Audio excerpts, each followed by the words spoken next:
All right, it looks like we are live, everybody, and it's that time again. It is Wednesday night, and it is time to have that interactive conversation with the Crazy and Casual podcast.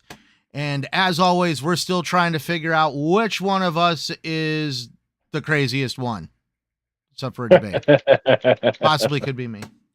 So, anyways, so no, it is not footage from a GameCube or a PlayStation 2. It is actually off of an Xbox Series X. This is the new, pretty much the re-release of Star Wars Bounty Hunter. I've been having a fun time playing it. I'm about halfway through it. And when you sometimes play games like this, you definitely get an appreciation for today's controls and technology, especially when it comes to camera and stuff like that. Like, they've tried to make some more up-to-date what's the kind of like convenience, bettering the game. Some of it, like the locking on, like the target locking on, but it can be a little temperamental at times. But I mean, it's a fun game. I mean, I'm having a blast playing it. But what have you been playing, Mickey? Shadow of Mordor, the Game of the Year edition. I started playing it again a couple days ago, and man, I forgot how amazingly fun this game is. So I've been putting some time into that the last few nights and enjoying myself, and hoping to move on to Shadow of War after I get this one done. As long as my senses keep me focused on this game. Now, you know how I am. Oh, I know. And now, we were talking about it last night. You did say that you've only been through about 18% of the game altogether since it that was my longest back in the day. Mm-hmm. Yep, 18% was the furthest I've gotten so far. So I'm currently at 11%. So I'm gonna keep working on it. All right. Well, I know that I've beat that game twice. It's that good of a game, and I still need to play Shadow of War. And the funny part is, I bought Shadow of War back when Shadow of War was actually still had loot boxes in it. And I guess there's like no loot boxes or stuff in it anymore, because that kind of like, it's kind of funny, you know, some companies, when they try the loot box thing, they're just like, nope. And they, they kind of backed out of that. Not very successful with it. Yeah. All right. Sorry, I'm all staring at what's going on social media. Somebody's like dropping like massive F-bombs on some kind of Twitter space right now. I'm like, okay, yeah, my ADD is picking up on that. We're going to turn that off. All right. So thank you to anybody who comes in and joins the show. As always, please remember to interact with us in the chat. We always look forward to hearing your comments and banter and input on the conversations we have. As always, we don't require membership or super chats or jumping through hoops while chewing bubble gum and patting yourself on the head and rubbing your stomach kind of shenanigans. You exist to us the minute you just kind of like say something in the chat. So, and I want to apologize because I do sometimes try to pull up the chat on my phone, but it doesn't always work. So if I'm not like talking to you guys, it's honestly because I don't see it. So that's why I usually rely on Phil when he's answering your questions and stuff. So, but he's the main one to answer the questions anyways. So, but just in case anybody wonders. Yeah, I like keeping up with the chat. It's fun with me, and I find myself doing it like last Saturday on Lemon's show, the Dragon's Den podcast. Shout out to Lemon for letting me join. Go check him out at 108 Dragons on YouTube. Fun time with him, Bloody Nux, Scrub Nurse. Had a really great conversation. And yeah, I found myself kind of like also already reading off stuff in the chat anytime I saw people say something to me. So it's like, don't mention my name and not act like I'm going to say something. What up, Blue? All right. Fun fact that Mickey is not aware of, but, Blue, thank you for being here, sir. Hey, Mickey, it's actually going to be Blue's last time, joining us live for a little while on the show. Oh, okay. Well, sorry to hear about that, but yes. So welcome back, Blue. Yeah. By the way, Blue, here it is. I thought it would be more fun. Mickey, you got your phone in your lap? Mm-hmm.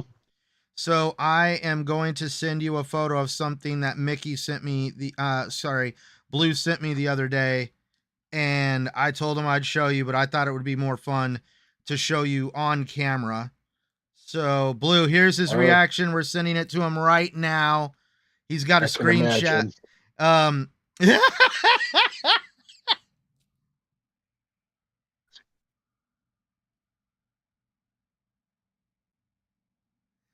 I don't get into the sports stuff, so I'm just like, TMZ, did you get it yet? Yeah. TMZ arrests man at Morgan Wallen car so who threatened to I don't see. That's the funny. I saw the comment underneath. That's fucking hilarious. Yeah, that's what he put. That's him. That's right. That's funny. Well, there you go, Blue. We were able to do it live. Oh my gosh, that's hilarious. All right. So like it's actually kind of fun to have Blue, like, guys, if you know what it's like to have Blue and Mickey in a party chat. Mickey is a Raiders fan. He's actually from Oakland, California, and he's stuck with them when they moved to Vegas. And we've got Blue.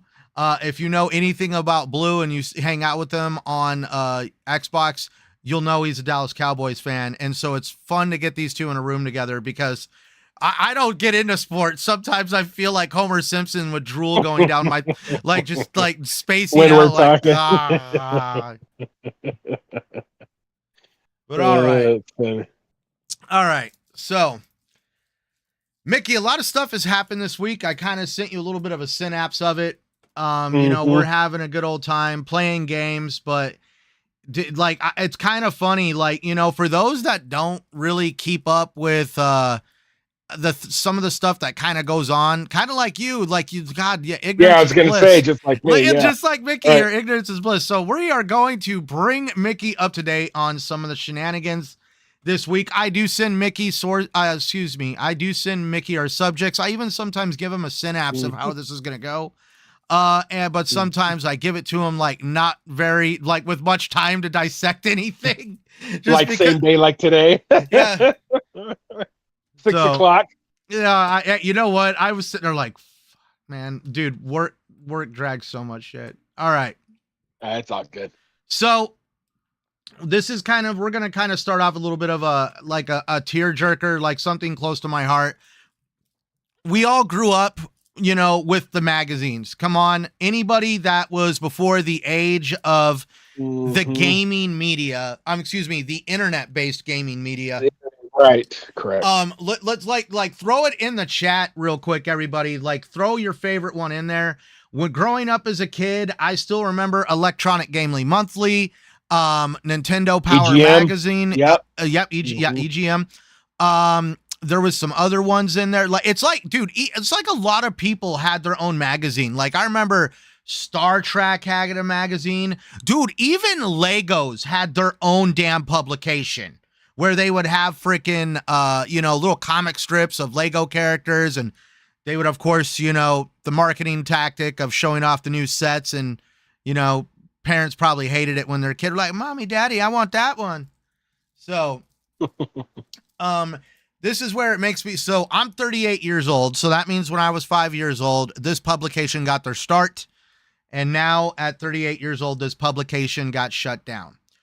They were bought out by GameStop, which was kind of questionable because we all know that GameStop does some very not so smart stuff We also I've heard rumors that the CEO or whatever, the one of the main guy for GameStop is actually in trouble right now for possible insider trading, which is actually very illegal and a big deal. And so, yeah, it came out that after 33 years, regretfully, Game Informer is being shut down. And so I have some notes here and a little bit of stuff I typed up. So yes, it is the end of an era.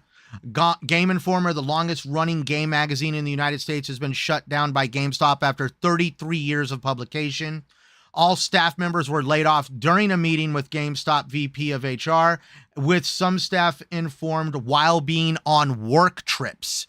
Like that was insane. Like, hey, That's kind of messed up. You need to come back. You're fired. That's fucked up. So, okay, I have a question for you, Phil. Was Game Informer, was that one of the ones that was given away with the membership at GameStop? Yes. Yeah. Okay. That's what I thought. So this is where I have my own history with this, and this is where I feel like things kind of floundered for. I feel like Game Informer had the deck stacked against them. I feel like there was one I feel like there was one major thing that I feel like above all that really made it to where they didn't have a chance in hell. But one of the smaller things is, of course, the main way to get these publications, or this publication, was to go into GameStop and obviously participate in what used to be a good membership, the Power Up Rewards program, and now it's just a stripped down shell of a POS system. I actually kept my Power Up Rewards thing going until I want to say maybe 8 months ago, a year tops. And that was because they used to give away $5 coupons where you could like buy Xbox currency with them and stuff like that. And they took all that away. But the one thing above all that really got me, it's no need since so much. So, no, Blue, I hear you, but, there is some stuff that I really am going to miss about Game Informer. Now, it was one of the things that, so what shot Game Informer in the foot for me officially was one year I went in there, the last time I renewed my membership at GameStop, the employee, for whatever reason, was an a-hole and decided to sign me up for the digital subscription that I did not want. I wanted the physical subscription because I actually like to read the magazines. I don't want to just like go on my phone. The real reason why I don't want it is because what most publications do when it's on your phone? They do the thing where they slap as many cookie boxes on the screen, and half the article is literally shit you don't want to look at, because it's like, flashing images of car commercials and medications and other crap that you just don't want. So, with the old school publication, the only thing you'd be like, oh, advertisement, turn the page and it's done. So, anyways, so the guy at GameStop decided to sign me up for the digital one because he tried BSing his way. It's like, oh, it's the pandemic. They're having a hard time making the physical subscription when they were changing it out every month. They were still handing them out every month. No problem. I was even able to get a couple of them. And then, I paid for the physical subscription, the following renewal. And I told the guy I wanted the physical subscription, and they took the extra money from me and left me on the digital subscription. So essentially, because of GameStop's stupid ass shenanigans and ripping people off, they took the extra money from me and they did not fix the problem. And they told me I had to take it up with Game Informer. And let's just say Game Informer customer service was not easy to get a hold of. So I essentially waited for my membership to get cashed out, used my $5 coupon to the best of my abilities. And as soon as it came up from renewal, I straight up told the employee at GameStop to, take the subscription and stuff it. Because I was like, I know, Blue. It took a little. I'm one of those that actually do want it. I wanted to see GameStop actually survive, because we've seen numerous stores and retailers alike really scale back the amount of physical media. And for me, it's also the collectibles. Like I've got like sitting in this room that I'm in right now in the magical black curtains from the Wizard of Oz. I have Lord Zed, I have Megatron, I have a Stormtrooper helmet, I have numerous items, collectibles, and those helmets alone came from GameStop, and I have another large number of objects that have also come from GameStop. So for me, it's going to be really tragic when you see a store that was able to at least feed my need for collectibles, and I still buy physical media. I'm weird like that. Like, oh, did you just leave, Mickey? No, I'm here. Gosh, I'm listening. Dude, I signed into Skype one time for a podcast, and now I've got Skype messages popping up, so I'm sorry if anybody heard that. God, I'm going to have to deactivate that. Anyways, so, but yeah, it really feels that Game Informer had a lot stacked against them. Now, here's what's also even more crappier is we were talking about that digital subscription. So apparently the entire Game Informer website has been taken offline, erasing decades of articles, reviews, and reports.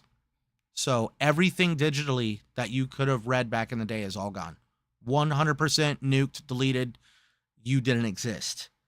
And that has led into some people that actually just recently renewed their subscriptions because we know that it happened. It looks like want their money back. They want their money back. According to whoever at GameStop, corporation, whoever's in charge, said that there is a way for them to get a refund.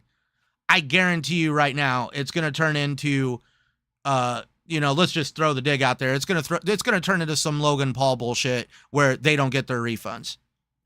But you can have fun with that one.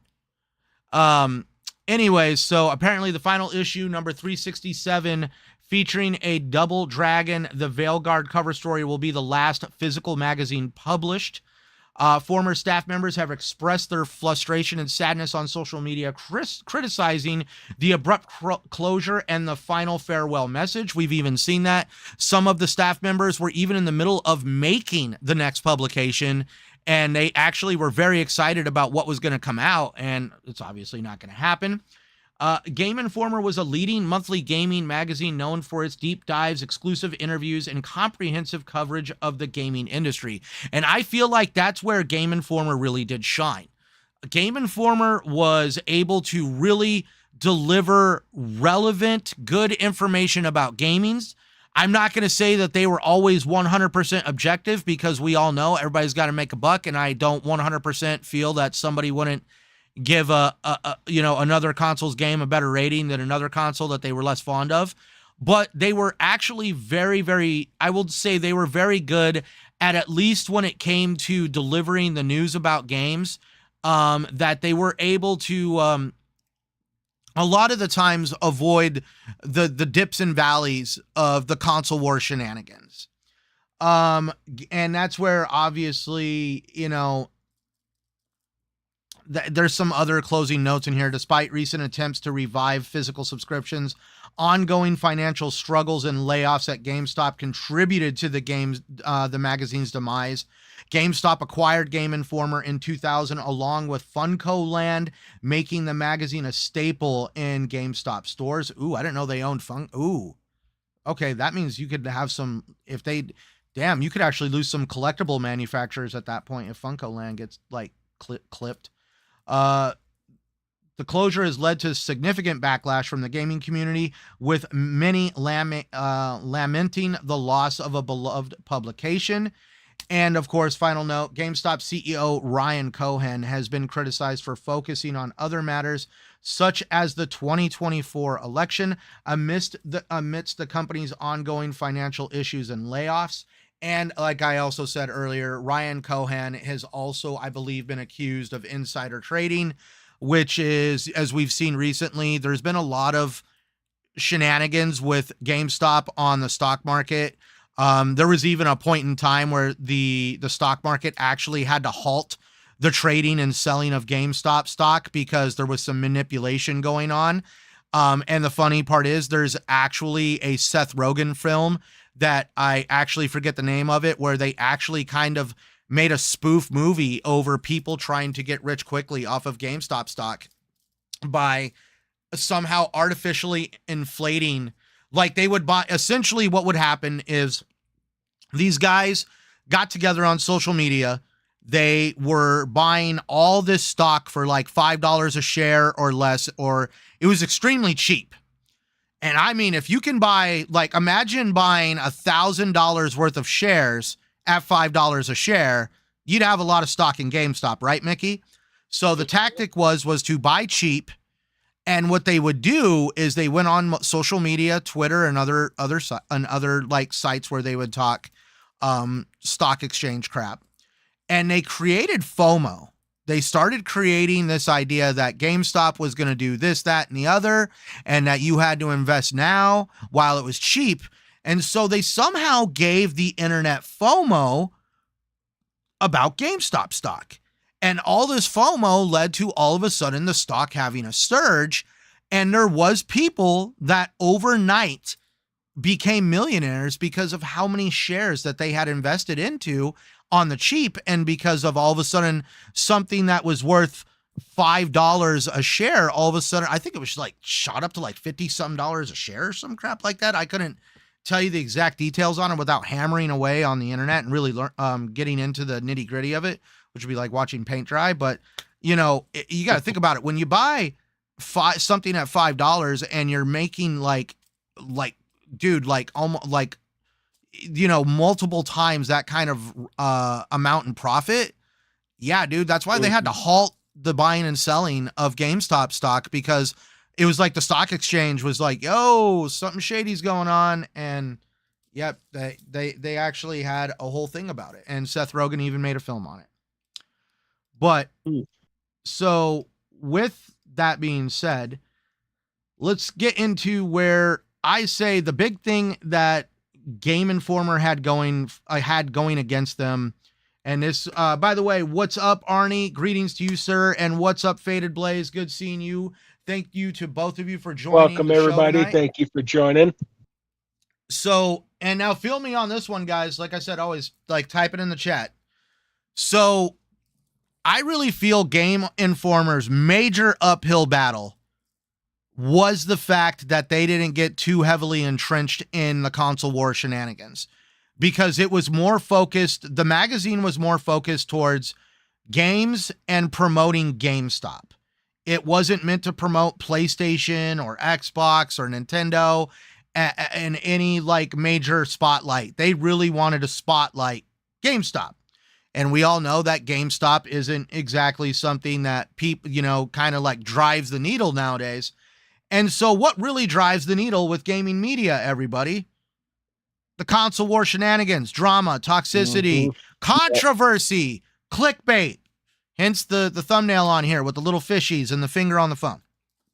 So that's where I really feel, at least in my own personal opinion, and I will debate anybody. Like my DMs are always open. So this goes out to anybody, because I've had it happen in the past. I've had somebody literally reach out to oh my god, what the hell's his name? God of War creator, original. David Jaffe. I had somebody reach out to David Jaffe and clipped me to David Jaffe, and then David Jaffe had some fun comments to say about me that I still have screenshots to this day. And just to let you know, David, I'm still waiting for that day you want to have that conversation. But that being said, my DMs are always open. I'm always here. If anybody in the gaming media wants to challenge me on this and have a professional discussion that will not be an ass-kissing, brown-nosing thing, I mean, I literally will give you a piece of my mind, and you'll have to do your best journalism skills to actually keep up with what I'm throwing at you professionally. I'm not going to get toxic, but I will make you earn your paycheck. We'll just put it that way. So in my opinion, I feel like I think it's funny how the gaming media is over here crying about the loss of Game Informer, when the funny part is I really do feel that the gaming media played a part in the fact that Game Informer didn't have a chance, because the gaming media loves creating clickbait. They love creating toxicity, drama, and all this other fun, like, you know, the crap that we all find annoyingly stupid. And because like literally it does get a lot, like we all, like how many pieces did we see about how trash supposedly Starfield was? Anytime freaking Xbox farts, they like, we've got articles coming out here telling everybody how bad Xbox smells. So I mean, like, dude, like it's insane. Like these guys literally have like templates and all sorts of stuff ready to go on how to like somehow create a negative stigma that kind of like circles around Xbox and also around other stuff. They just love publishing bad news. They never want to be as objective as Game Informer was. And so I really feel that's where the deck was stacked against Game Informer, because Game Informer did not participate in that stuff. Like, I don't even remember the last time somebody cited to me Game Informer as a source for a big issue that's going on in the game industry. Game Informer was always used to talk about what we learned about the development of a game or features of a game or the behind the scenes of a game. Game Informer was good for that, but they were never good for the whole thing. Well, sources say that over at Xbox, there's going to be some crazy stuff occurring and blah, blah, blah. Game Informer didn't really do that. And I feel like that's where I have to laugh at how the gaming media wants to mourn the loss of Game Informer when they don't realize that the bar that they set for their situation at Game Informer, I mean, the bar they set for the situation in the gaming industry, like Game Informer had no way of ever really kind of keeping up with that. And now here we are. We don't have Game Informer, but the IGNs are still standing around with, you know what, at this point, I'll just say it. The IGNs are still standing strong with Destin Laguerre over here saying that Xbox has no business investing in the next generation of console hardware because apparently, you know, like, I'm going to say it right now. We'll use last year's numbers. PlayStation sold over 100 million consoles. Fucking cook those guys a cake, light some candles. Good job. I'll send you some balloons and flowers. That was great. Xbox sold about, I think they said around 40 million, maybe they sold at least half of what they're saying. There's no way they got half of what PlayStation did. So we'll say on the high end, 50 million, on the low end, probably somewhere around 35 million. But I know companies right now, like, let's look at video game sales. There is game developers out there slapping each other on the back for selling 5 million copies of a game. Xbox was able to sell 35 million consoles. That means there's a freaking market for hardware. Maybe not as big as Sony's, but there's still a market. And that's why I just found that over on the Unlocked podcast with Ryan McCaffrey, with what they had a guest with Paris there, Paris Lilly, and of course Destin Laguerre was there, and that it's like, dude, like, we literally saw Destin Laguerre flat out say, like, he's over here harping, well, Xbox's hardware sales are down, and you know they're not really focusing too much on hardware, blah blah blah, cloud infrastructure, blah blah blah, game streaming services, blah blah blah. And they really, in my opinion, have no business investing in next generation hardware because obviously nobody wants it. 30 some million people fucking want it. I'm sorry, but hey, guess what? You only have 116,000 subscribers, my good friend. That means 34 million people want more Xboxes than they want to hear your voice. I'm just saying, dude. Fucking, if you want to talk numbers. Oh, I know. Dustin knows, right. Dustin knows, writes his check. Dude, I'm going to tell you right now that, like, dude, you know what? Also, he made so much coverage on the FTC and CMA battle over Activision that he, like, I did the same thing, and I could still keep my crap straight. Where Destin Laguerre the other day, actually, I believe he actually called the CMA the EU. Like when he did his video and he was talking about like some things going on and consolidation of the industry. And he literally was like, oh, this is what I was talking about with the UK over there and the EU. With the EU, like he literally referred to the CMA as the EU. He couldn't even remember the CMA's name. He even admitted it. And by the way, CMA, Competition Markets Authority, they work for the United Kingdom. The EU stands for the European Union that the UK seceded from during Brexit. Apparently, I know my shit more than some guy that was college trained. Just saying. So, here we got some, here we go.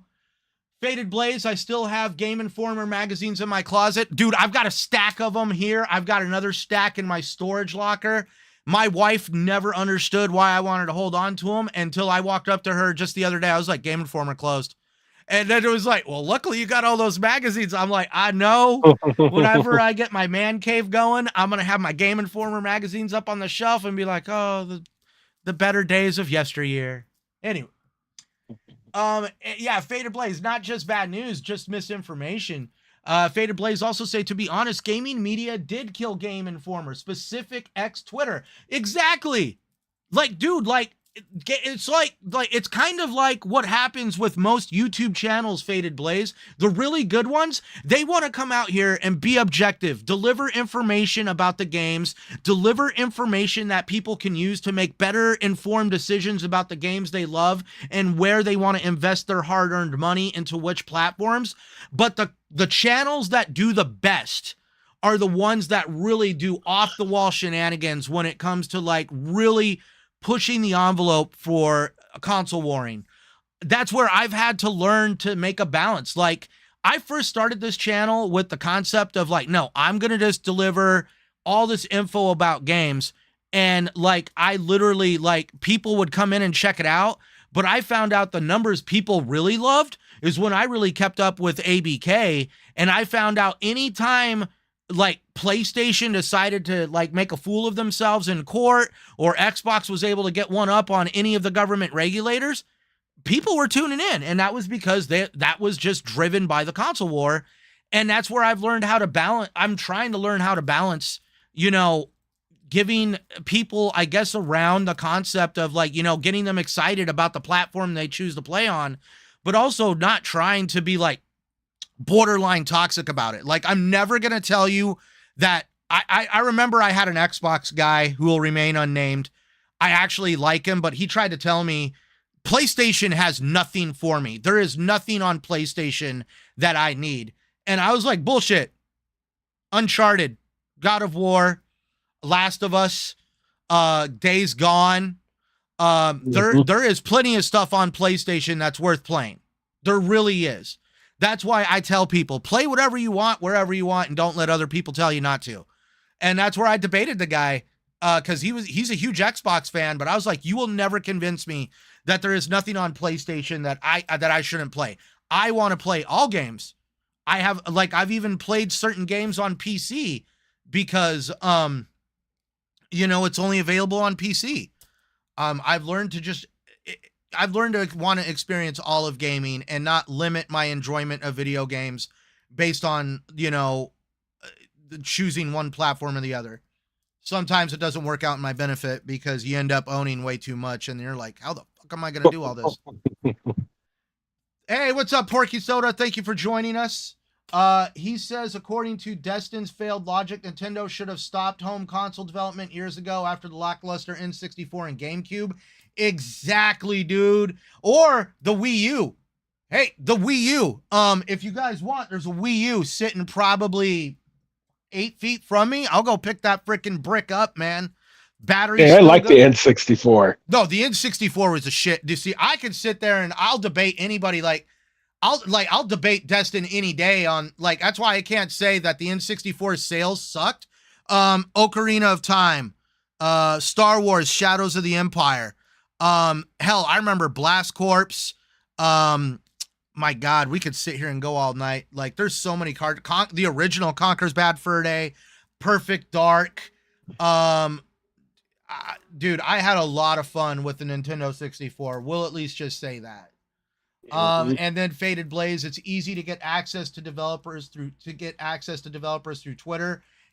Okay, yeah, I could say that, but that's where I want to say that's where I felt like sometimes I really liked I liked what Game Informer had going on, because they would like physically go to the brick and mortar buildings and sit down with these people. It felt like a genuine old school interview and not just some banter that was given back and forth on a DM or just like a casual Zoom meeting. So, but that's where I just have to jokingly just say that, you know, what if there was more publications like Game Informer and less publications that really like to fuel the fans of the console war and try to constantly put out the drama mess and the toxic BS that we all know it gets clicks, but at the end of the day, it is starting to get old. I'm like, at this point, I'm getting kind of like burned out on anytime now you kind of see one of those clickbait articles like, oh, Starfield pisses off fans once again. Oh, Xbox makes another bad decision.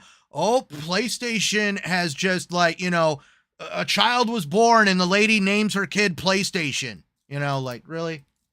My mom got me the last N64. Dude, that's cool. That's awesome that your mom got...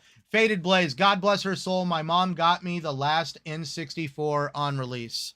That's awesome, dude. Here, another title. Nice. Diddy Kong Racing. I actually want to fork out the money and get a Nintendo 64 in this household just for Diddy Kong Racing. I want my wife to know Diddy Kong Racing. I know we can put it on the DS, but I don't want to play it on the DS. I want to get it on Nintendo 64 and put that thing on the big screen. And yeah, Diddy Kong Racing, man, that was, in my opinion, Diddy Kong Racing was almost funner than Mario Kart. So, but like getting back to the console war shenanigans and what the gaming media does best, let's really focus on, like, right now, the gaming media has a subject that they are once again running with, which I also think is BS. Again, we're going to be using BS a lot tonight. I'm burned out. I'm burned out and too old for console wars. Exactly, Faded Blaze. And I don't even want to think I'm too old. I'm just it's just burnout, man, because like anymore, dude, it's like kind of like anymore, like you don't even understand it. It's like the game is a good game. It's a great game. Very well done, very professionally done. There's a lot of quality and polish there, but we're going to mark it down because it's not on PlayStation. We saw that with we saw that with Hi-Fi Rush, and the ironic part is I would not be surprised if we also saw it with Indiana Jones, because we all remember, like, I still remember, like, when they I remember that dude, I forget from what gaming site it was on YouTube, when they showed the live reaction from him seeing the Indiana Jones trailer, and he literally said, "Oh, why is it not on PlayStation? I want to play it on my PlayStation." I didn't see one freaking Xbox dude when they saw God of War Ragnarok or you know, or all these other ones that, like, I'm talking gaming media, literally, why isn't Kratos on Xbox? Why is it not on Xbox? I want to play it on Xbox. It's like we can, like, I don't even know how to describe how I feel on that situation, because, like, here we are, gaming media is dictating. This is how much power and control I feel the gaming media wishes they had. They are literally trying to dictate where they want to play their games and where the games should be. So, and also the policies. Like, this is why I call it, they're the pharaohs of gaming. They're the ones that tell me what I should enjoy, what I should not enjoy, and what I should be, don't be happy over that. Oh no, don't be happy for it. And,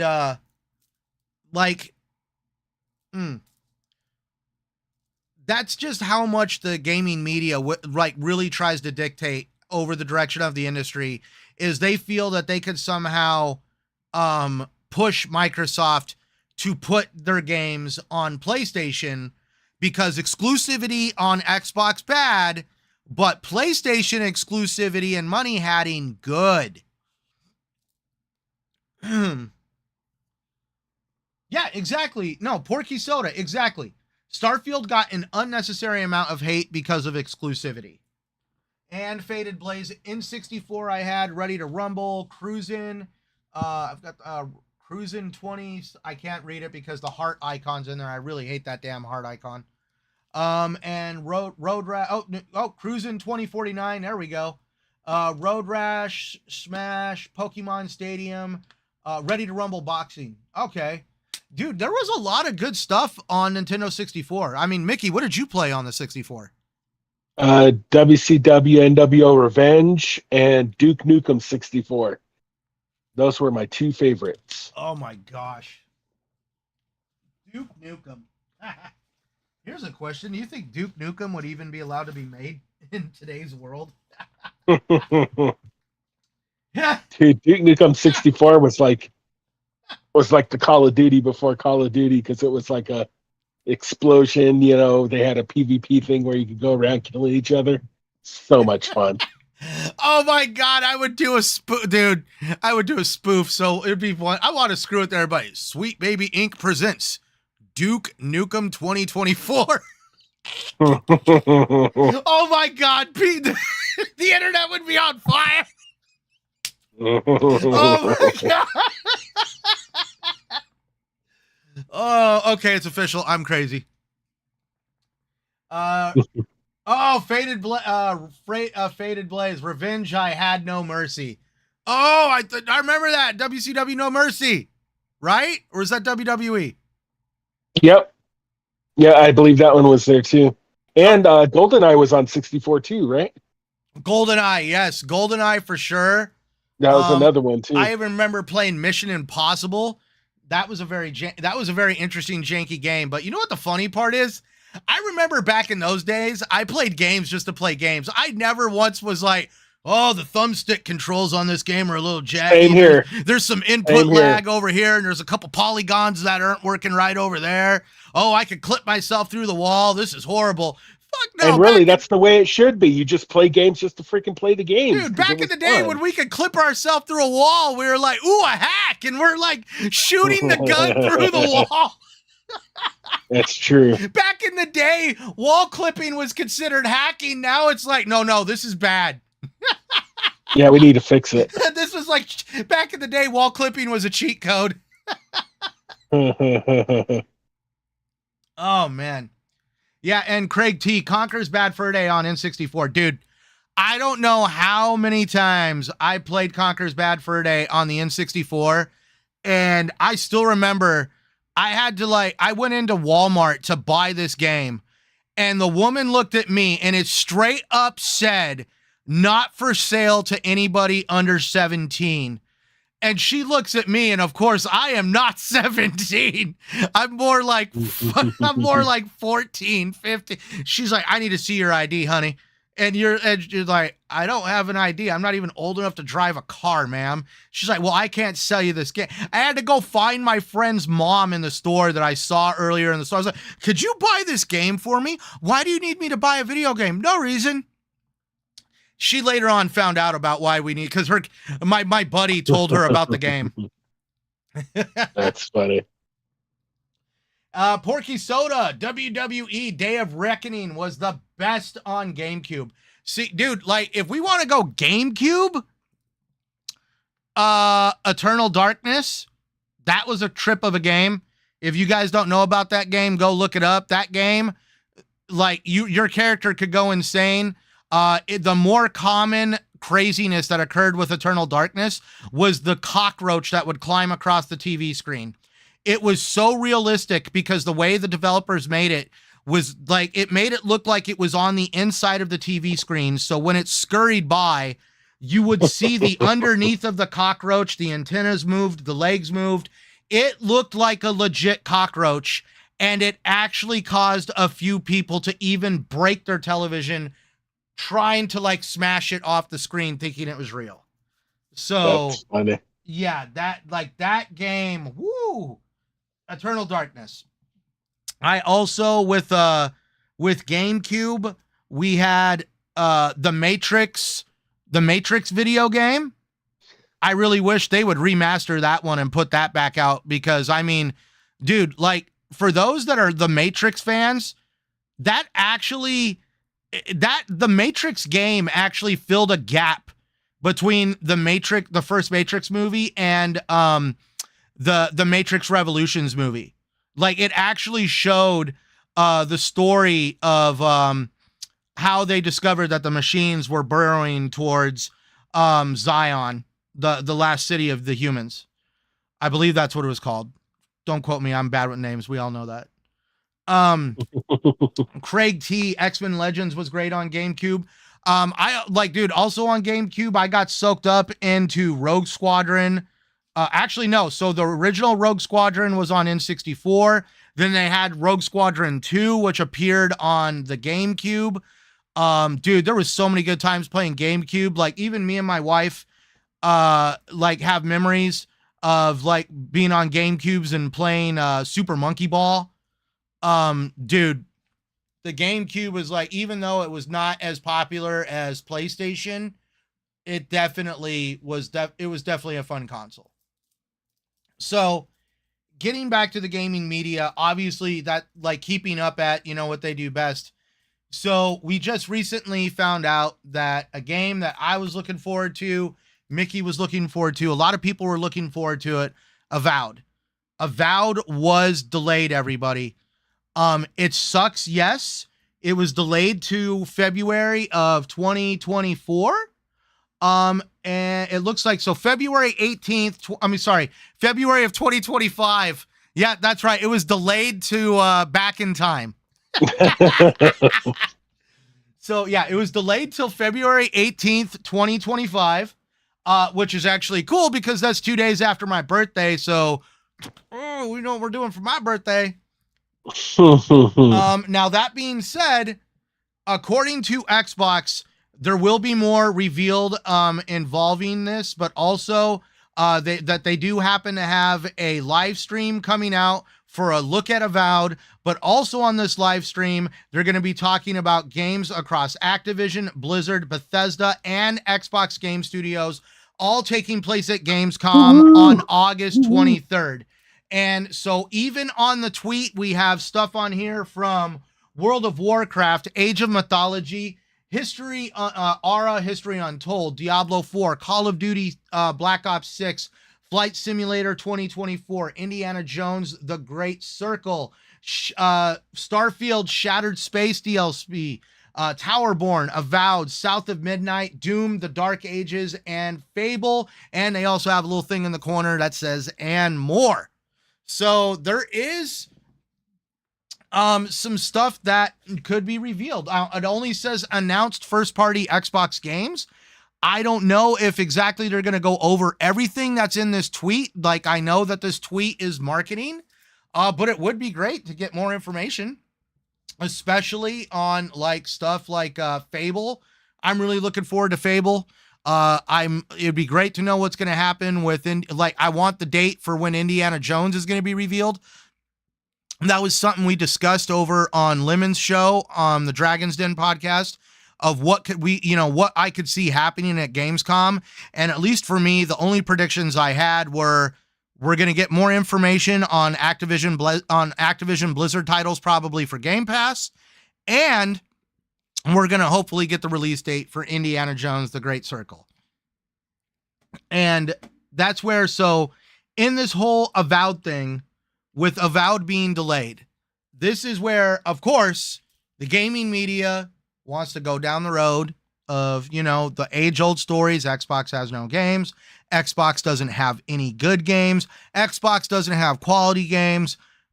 Blah, blah, blah. We can't stop talking about Xbox, but apparently Xbox doesn't matter to us. It's like, you can almost you could smell and wade through the BS.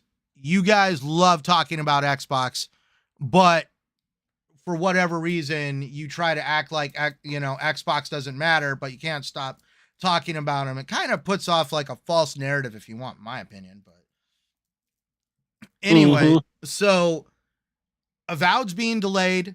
Now, to give you some context, I just did it again. To give you some context, Mickey, before we get into your opinion on it, and also whatever else you want to add on, because I know I've been droning.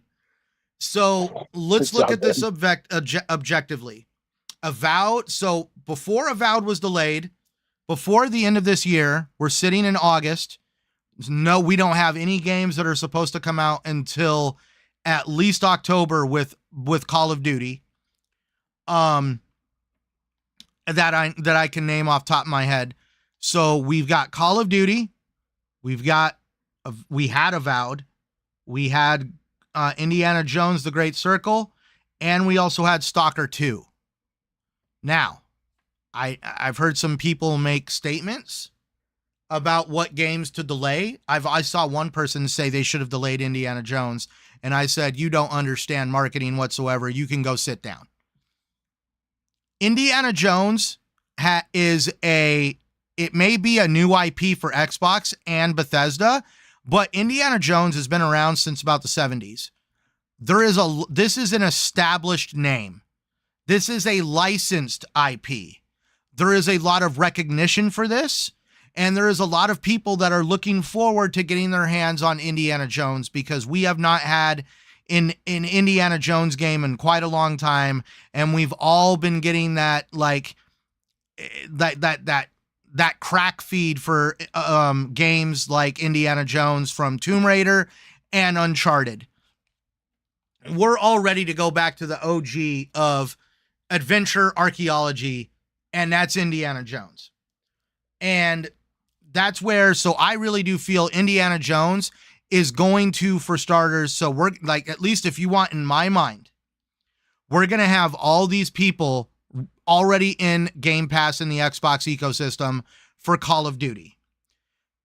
That's going to transition into them also wanting to check out Indiana Jones, but it's also for those who aren't interested in Call of Duty, they're going to also flood into Game Pass in the Xbox ecosystem for Indiana Jones. From there, you're going to have all these people now in the ecosystem with what I think Indiana Jones, with what I think Call of Duty in October, Indiana Jones in November, and then we're going to get Stalker possibly in December.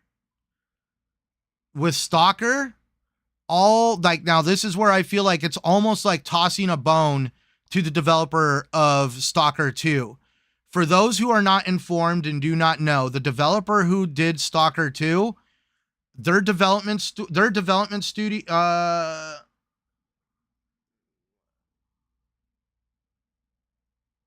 I see that Bones 32. I heard Stalker 2 is ready to be released this year.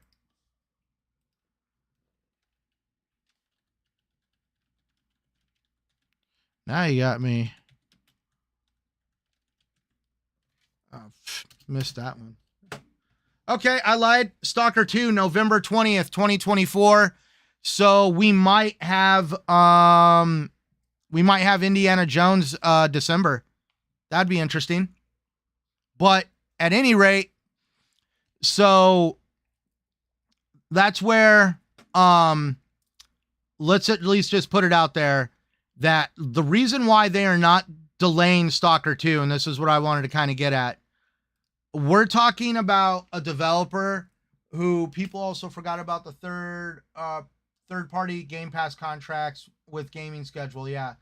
No, I know a lot of people always, no, Blue, you're right. A lot of people always associate Game Pass with first-party studio releases, but Xbox does a really good job of even having a pretty damn good third-party Game Pass releases day and date, and Stalker 2 is one of those.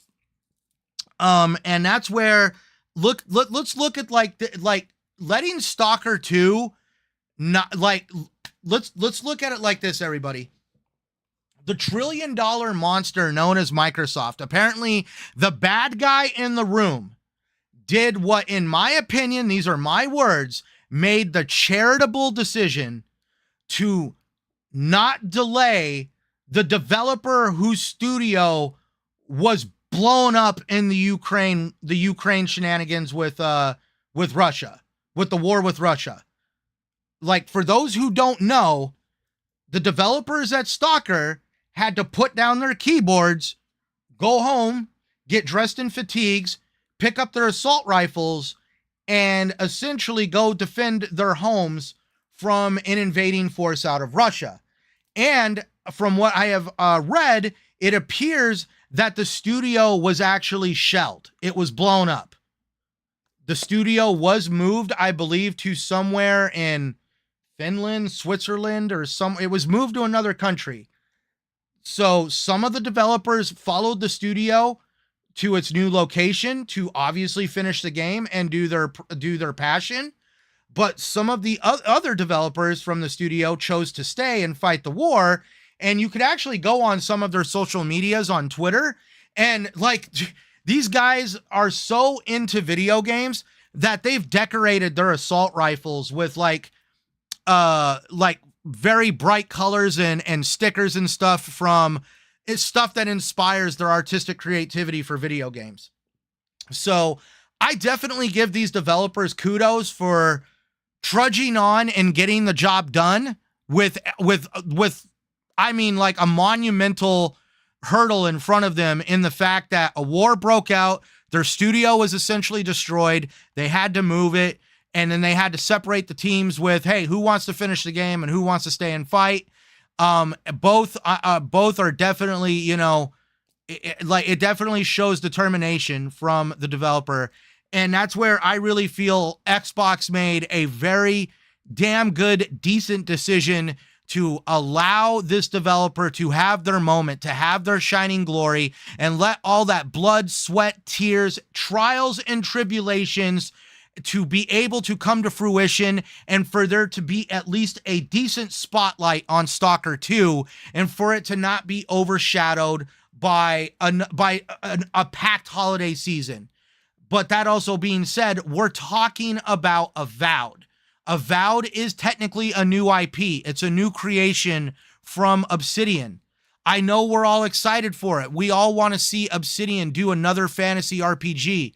But that being said, we know that this game is going to be graded on a curve. Look at what the gaming media constantly does. And so with that fact, Xbox is going to move it to a part in the year that really had a lot of success for a new released IP, Hi-Fi Rush. That game got a lot of, let's look at it, guys. So at the very end of January, you're going to have the ZeniMax Direct, which is the ESO thing that happens every single year where they sit down with ZeniMax Bethesda.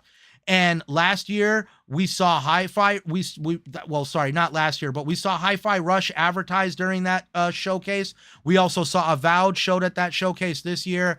We know Avowed is going to probably be at that showcase, and they're going to get everybody hyped up, ready for Avowed.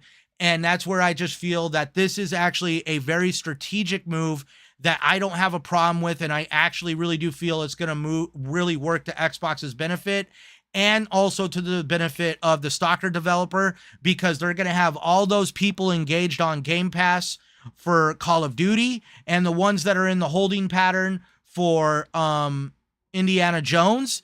And so therefore, I really do feel that there's going to be a lot of interaction with Stalker 2, because it's going to be nicely nestled in between those two games, and I really feel that's going to get a lot of eyes on it. More time for that game to cook is good. We got tons of games coming. Exactly, Blue. We do got tons of games coming. And Dion Hayes, hey, thank you. I don't recognize your name, so welcome to the show. Thank you for joining us and giving your comment. Xbox is set to make that game exclusive, and they might buy the studio and the franchise. That would be cool.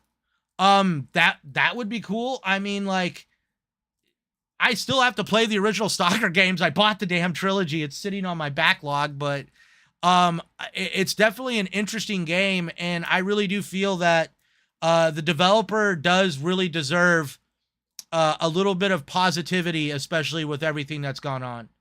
But what do you think, Mickey? Really give me your 2 cents. I know you're probably like over here falling asleep. Mickey? I'm just kidding. I was about to say, damn it, if he's I'll call you. I'll freaking call. I'll call your wife and be like, hey, can you poke him? Well, actually, because you were talking about Indiana Jones and its popularity and stuff, I've never seen the movies, and I do know it is. I know Harrison Ford was the main character. Tonight is as the last Indiana night of the Jones. podcast. Everybody, I don't know this guy. But me personally, I would prefer Avowed over Indiana Jones, just so you know. Oh, you're in that boat. Okay. Because okay. Because I mean, you already know that I'm into that part of the fantasy, magic swords, blah blah blah, Skyrim, hello, Dude, just so everybody knows, this guy's the kind of guy that if he had a fridge, he could put Skyrim on, he'd play it on his fridge. Yeah, the Bethesda's made quite a lot of money off me from Skyrim.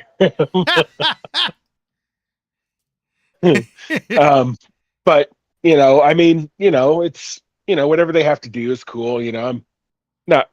It kind of sucks just because I was really looking forward to it, but they. I assume they know what they're doing, so it's not a biggie. Just a little bit longer that I have to wait to be able to play it.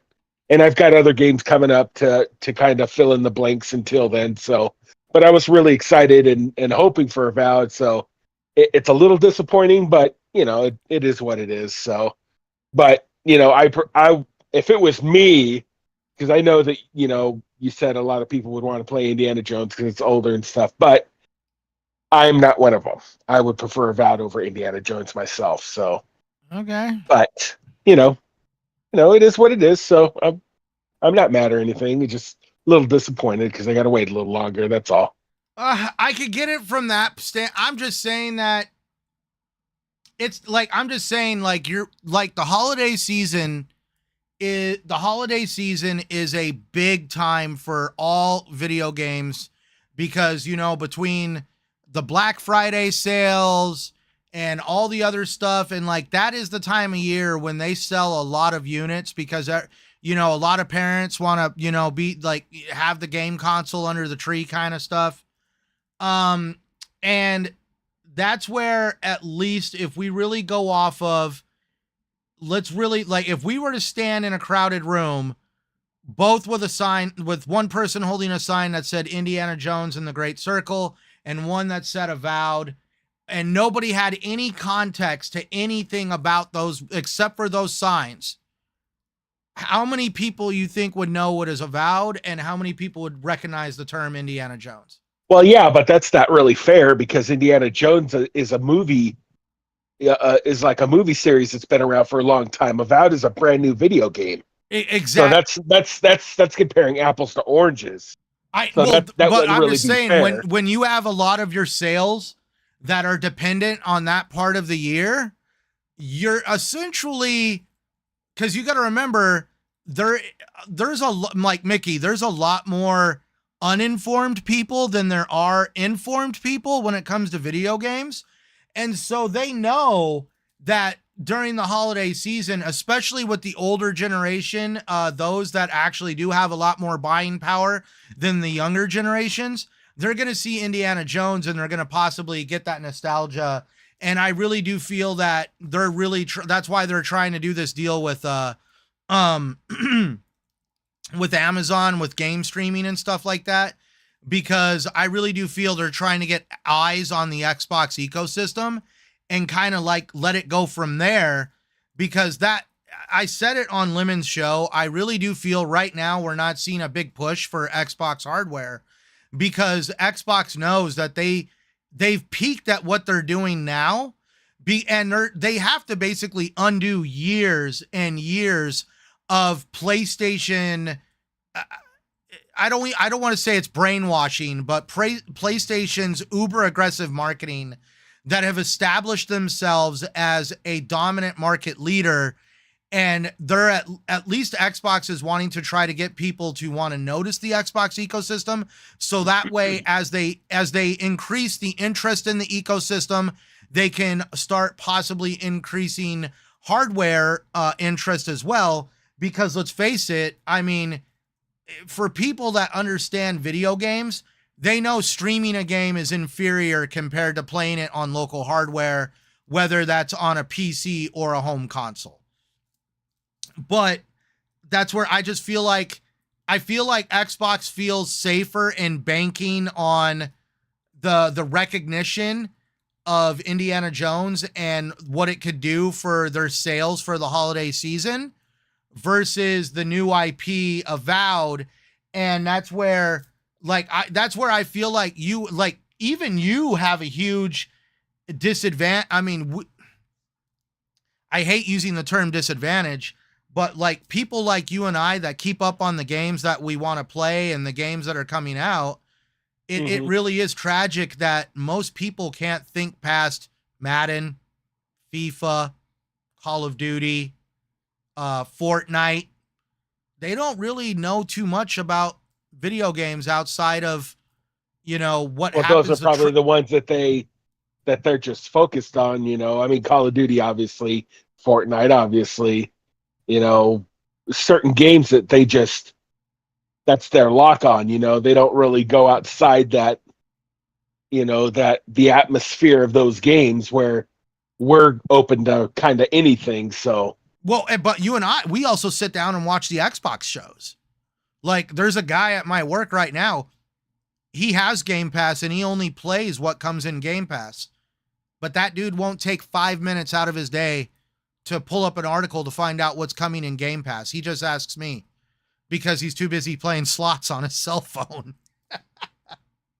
I mean, some people are like that, man. I mean, not everybody's like us. Ooh.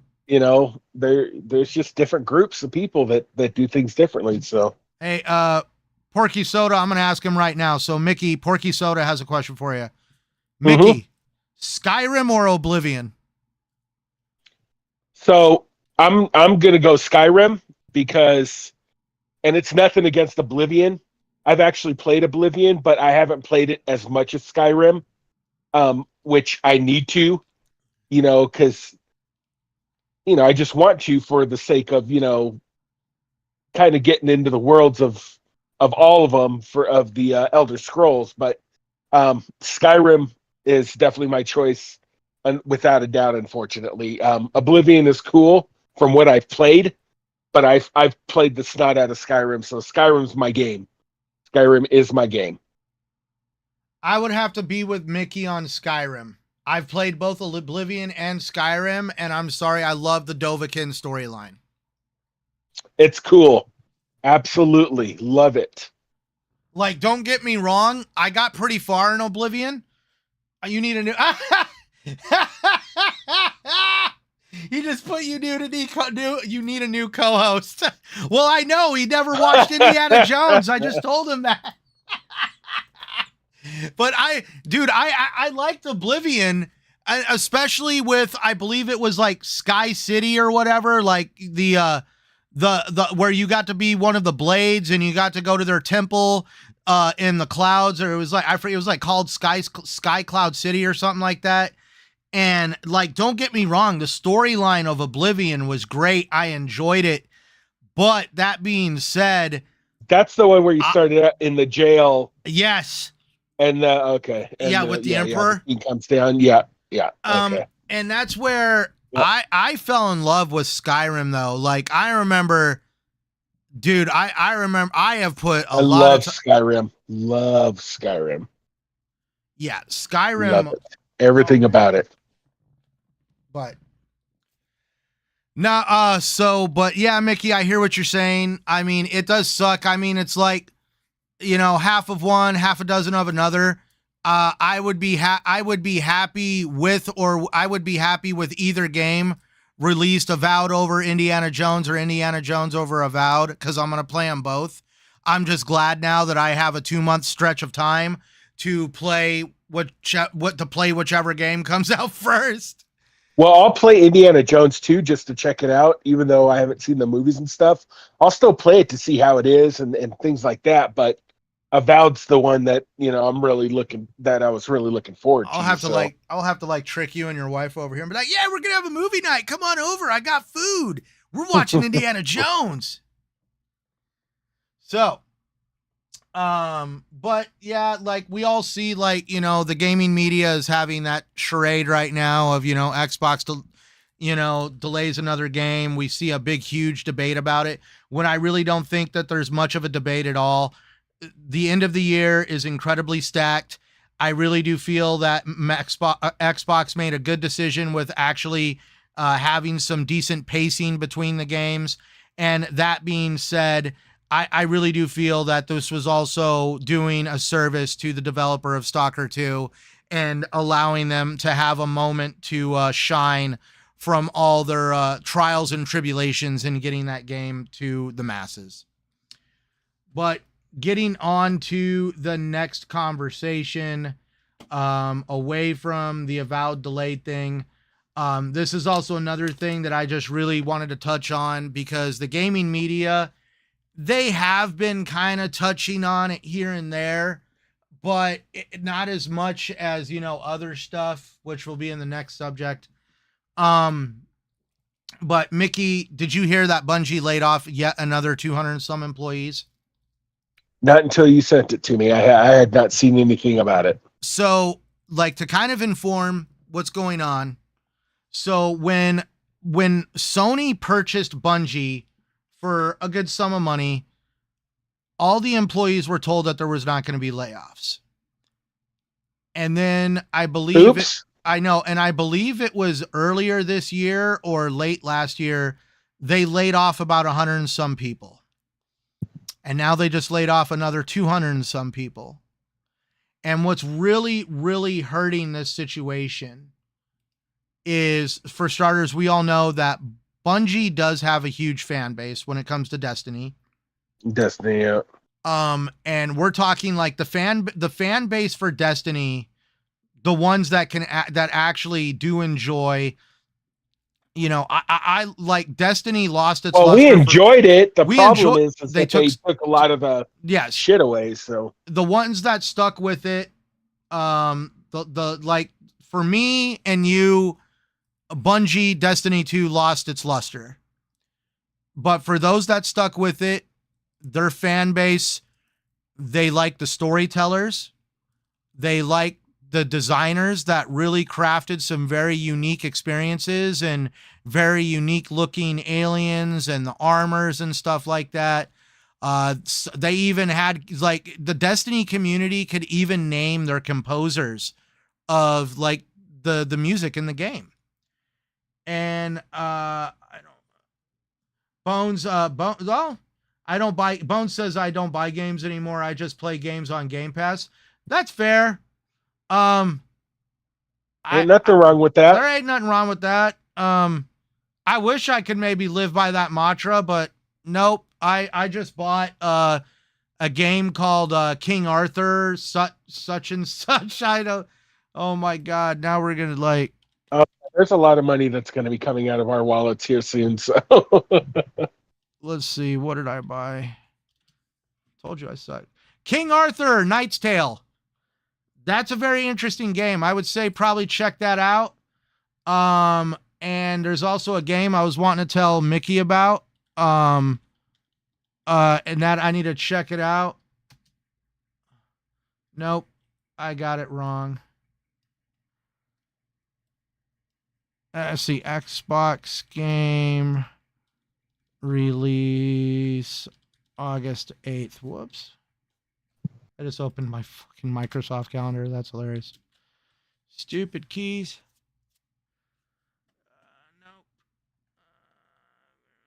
Nope. Let's see. Dude, I looked it up the other day and I should have sent it to you. I messed up, Mickey. I'm sorry.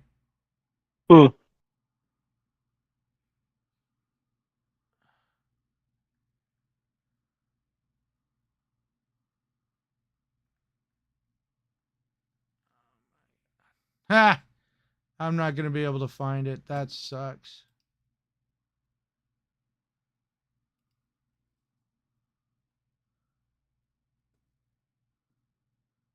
Oh, there it is. Deathbound.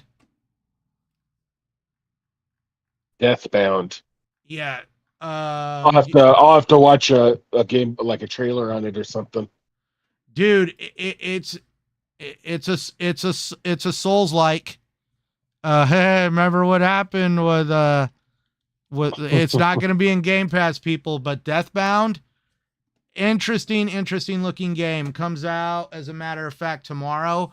I'm going to keep my eyes on it. It's kind of like, it's like a Souls game, but you have like 4 forms that you can transform into, and you got to learn how to combo them. So you got to learn how to stagger the enemy, and like, yeah, it's a very interesting play on a Souls-like game. And it's like, oh my God, it's like almost like a side. It actually reminds me of Too Human, where you have like mythology meets technology, and it's a very Look it up, Mickey. Watch a trailer for it. Yeah, it's called Deathbound. Okay, I'll do that tomorrow. Faded Blaze, quick question. What do you think about the rumor that WB is selling their game division? All right, well, if we want to touch on that, okay, so Mickey, let's get kind of like that rumor. I actually have it right here on my, because anytime I find something, I like stash it in a folder that I have. There it is. So this came from 2 tweets.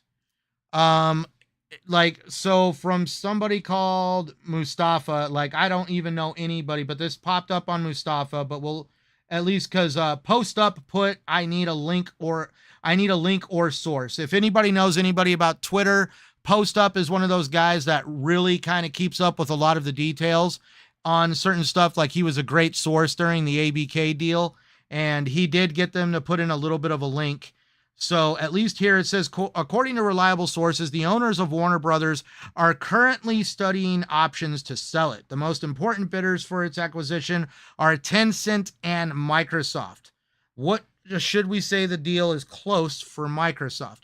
We know that Microsoft in the ABK deal was exploring the idea of buying WB Games, but then when, it wasn't really going well, and then all of a sudden they found out that Activision was, they basically went all in on Activision. But when Post Up asked for the source, for those who want to see this tweet, I'll even send it to you. Just DM me and ask me to send it to you. So the original post was, it has to be translated because it's not in English. At Warner Brothers, Zalov and Winfels are looking to sell small assets. They are considering offers to sell, among other things, stakes or parts of the WB game business, according to sources. Xbox, PlayStation, Tencent, ? Who do you think can get a hold of it? I really don't. This guy says that this information came out 8 hours ago. And there is a link, but again, here's the problem. It's not in English. Oh, wait, let me put on Google Translate. Okay. Apparently it's in Portuguese. This Monday, AT&T announced the merger between Warner Media and the Discovery Network. Actually, no, that's what I mean. It's out of date. Yeah, it says, that's what I mean. I really don't know, because this article's from 2020. That's what I mean. This guy's arguing, saying that it has nothing to discuss with this tweet. But I mean, if we want to touch on it, Mickey, before we get into the other stuff, what do you think, Mickey? What do you think of Microsoft Xbox potentially having the possibility of purchasing WB Games? Now, to put that into perspective, that's the one that did the Batman games, right? Yes. Yes. Anything DC related, WB. But does this mean when Xbox, that's one of the questions that we always heard, was that WB wanted to sell some of its gaming division. But from what we heard, at least what I read, it would not involve anything that came from the big screen. So that wouldn't be the Harry Potters like Hogwarts Legacy, or the Batman games, with DC comic book characters. And that also left it open, would that mean that they would get NetherRealm Studios with Mortal Kombat. There is a lot of stuff going on at WB, but my question is, would they allow Xbox to have the rights to at least make the games for some of their titles? Because let's face it, you know, we see some of the struggles that they've had with Suicide Squad. Like, do you think this, like, I really don't know about this Fated Blaze, because I'm just like, for me, my concerns are A, that WB is going to want like too many hoops to jump through that would cause too many issues to make the games that we would want them to, that we would want the new owners to make. Or would Xbox or whoever gets these divisions out of WB Games, would they be like stripped down shells of what they were, and they wouldn't have any meat left to the bones because WB didn't allow like the Lord of the Rings franchise, or the DC franchises, or like the Shadow of Mordor. Yeah, and those Shadow of things? Mordor in them. But let's also face it, WB has actually locked away under lock and key one of the most interesting game engines in gaming with the Nemesis engine. Mickey's getting that firsthand right now in playing Shadow of Mordor, where the enemies actually evolve and develop personalities based on what you do to them. It's actually a very unique thing in gaming, and WB actually has a patent on it. And if I remember right, the only games that currently that use this Nemesis engine are Shadows of War and Shadows of Mordor. And I really do think it's a waste of a very unique piece of technology in gaming that's not utilized very well. So what would happen with that? Like, what do you think, Mickey? I don't know. I mean, it'd be cool to see what Microsoft could do with it, but like you said, I mean, it just depends on what's going to be, you know, what hurdles and stuff they're going to have to deal with, and if they would be able to have their hands on, because if you don't get the big screen titles, I mean, I don't know. That's kind of, I know it almost seems to me, like that's kind of lame. So it just feels like all the big screen titles, the games that are heavy hitters, if they're not there, that means like, is there any meat and potatoes left to the deal? correct, right? It's just it's just vegetables in the stew. There's no freaking, you know, there's none of the good stuff. So it's kind of like, I mean, is it really worth it? You know? Oh, I know the reason they're selling is because of service failures. They're in a lot of money because of like how they wanted to go in on service games. But that's where I'm just curious on, are they trying to shell out the gaming divisions before they have layoffs? But does this mean that they're going to retain their IP and they're just going to basically start licensing out and leasing those IPs to whichever developers want to flip the bill for the production of a game like that? That's where I just really don't know, man. Because I don't think it'd be worth it unless you're getting everything that comes with it. And I would say even including the patent to the Nemesis, to that Nemesis setup that they got in the Shadow of War and Shadow of Mordor game, because it's I wouldn't say it would be worth it if they don't get any of that. So, I mean, it's going to be a wait and see kind of thing to see if really that's what's going to happen, or who's even going to purchase it, or what's going to happen with that. So, and that kind of like goes full circle back into what we were talking about with Destiny is, could we see more layoffs, come out of WB Games? Because like, if WB does try to go down this route of selling, but they don't want to let go of their IP, that there's not going to be very many buyers that are at this point are like, who wants to walk into the situation and be like, I'm looking to buy support studios? A lot of times the IP that comes with those studios is like added value. And if that added value isn't there, yeah, Suicide Squad and Gotham Knights. You know what the funny part is? I enjoyed both Gotham Knights and Suicide Squad.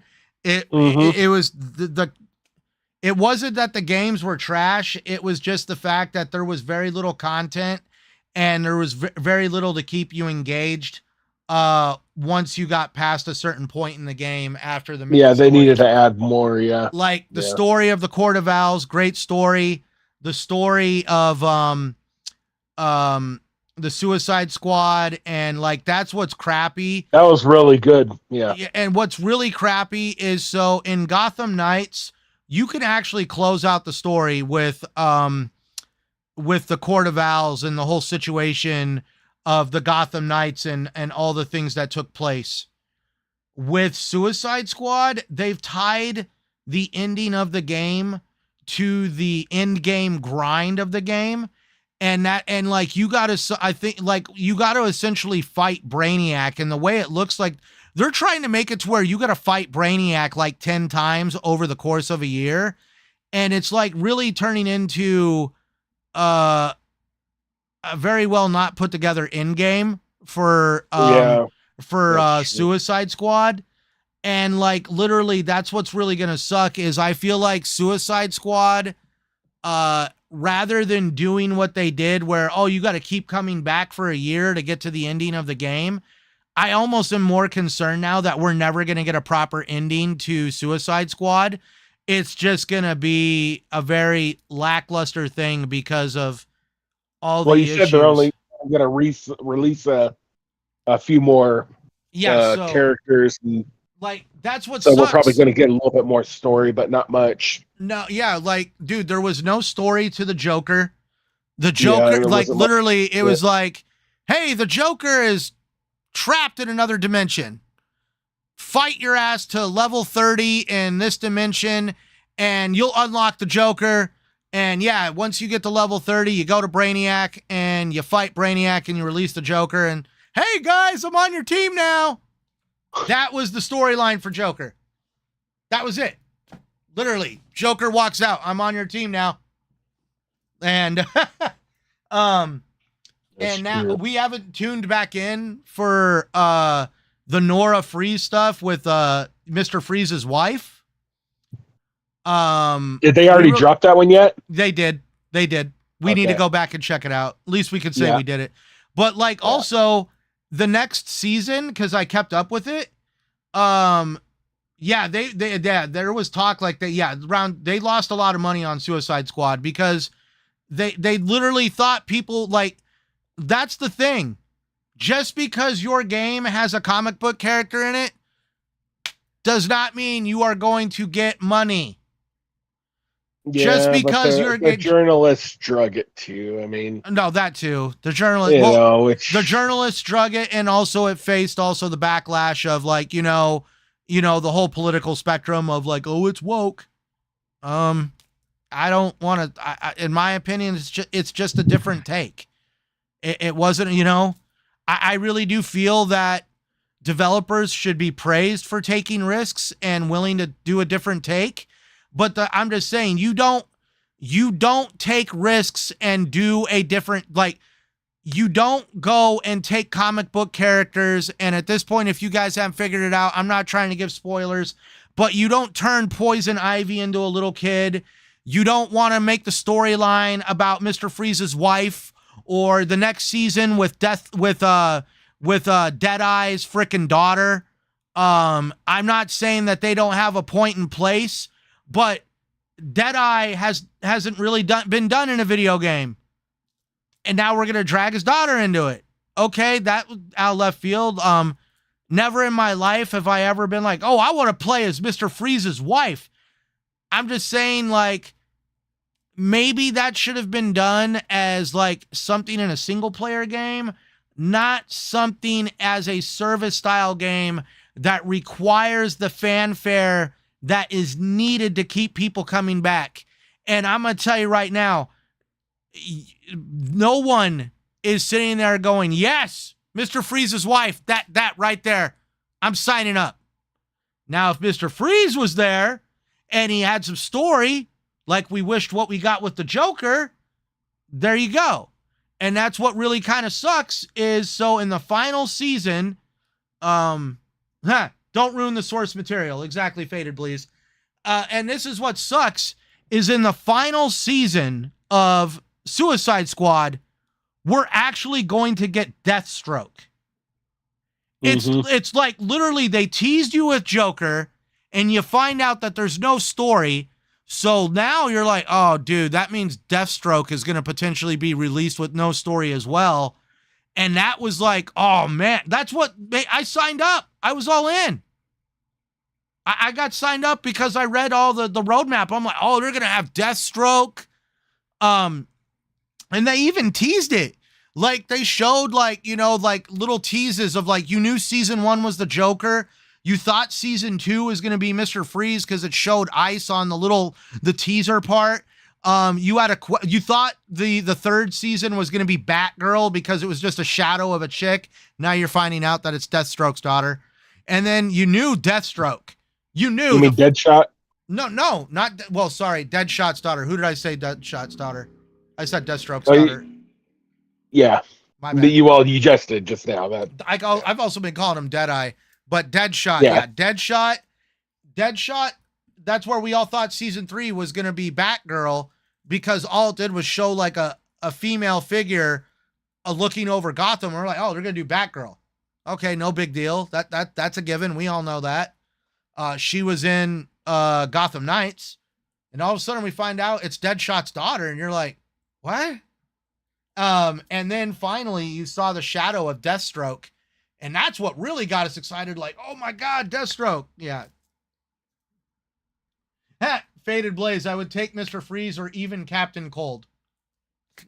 See, that's what I mean. There's dude, there's a lot, but that's where I really enjoyed the actual story of what's it called? Suicide Squad. And even, Gotham Knights, and it's really tragic what's going to happen with these studios. And if there's no IP that is going to come with these studios, we could run into a situation with what's going on with Bungie where there's going to be layoffs, or it could go into the realm of seeing studio shutdowns, because a lot of people don't know right now, but we actually just saw today tweeted out by Wario64 that Meta closed down Ready at Dawn Studios. A lot of people, I know that's the only thing, like we know Meta, the studios they used were for VR. This is just another direction that the industry is going, where I think VR is a good example of, failure to launch. And hopefully that there's now rumors of Microsoft making a deal, or at least there's stuff going around, Mickey, that Microsoft has signed some kind of deal with Samsung for like some kind of like LCD panels or whatever, or what have you, that apparently they're wanting to do like mixed reality or something like that. I don't know about how that's going to go. I'd rather see a handheld come out of Microsoft, but that's what I was hoping too. That's what I mean. Like I would love to see Microsoft get in the business with the Steam Deck or the Rogue Ally, not in the realm of VR. I'm sorry, but that's my own. Yeah, if you're gonna do that, wait till it's nice and cleaned up and do it later. We want a handheld freaking. I know, system. Right? But if anybody doesn't know who Ready at Dawn is, they did the Order 1886. Mickey, if you ever want that game for your PlayStation, I'll find it for you. That game right there is a freaking awesome game. You could beat that game in like 6-8 hours. It's a very short experience. Vampires, secret organizations back in the day that fight vampires, and Nikola Tesla and all sorts of crazy stuff. It was a very unique twist on that realm or that style of a story. Thank you, Faded Blaze. I enjoyed it too. He said, by the way, I enjoyed the panel this weekend with Lemon 108 Dragon. Yeah, I saw you in there, Faded Blaze. really glad to see you there, and it was really good that you joined us. And sorry, Gabby X. In the last update, you playing Mr. Freeze, but gender swap. She is a lesbian and still trying to save Nora. Okay, I'll have to play this. I don't know about that. I heard it, at least the stuff I read. That's interesting.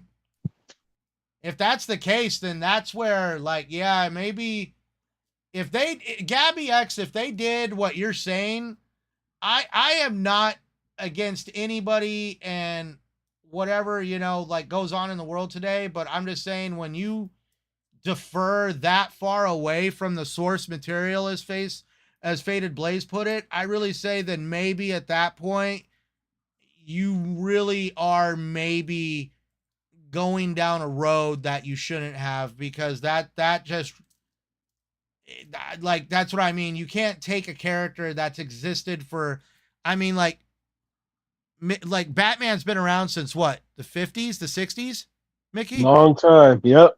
So let's just say, boom, pow. I know you can't take a character from a franchise that's been around like 50 plus years and just all of a sudden start taking liberties on that scale.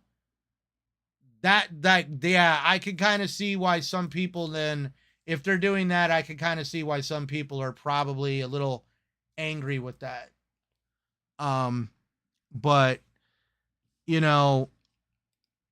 I just we could see like what's going on is like, right. Like Mickey, that was one of the things, at least that the media did talk about, was getting back to Bungie, is like during the layoffs, it came out that the owner, not the owner, but like the main guy at Bungie, just before he did all the layoffs, had one of the employees over at his home that got laid off, and he was showing off over $2.3 million in sports cars that he just bought.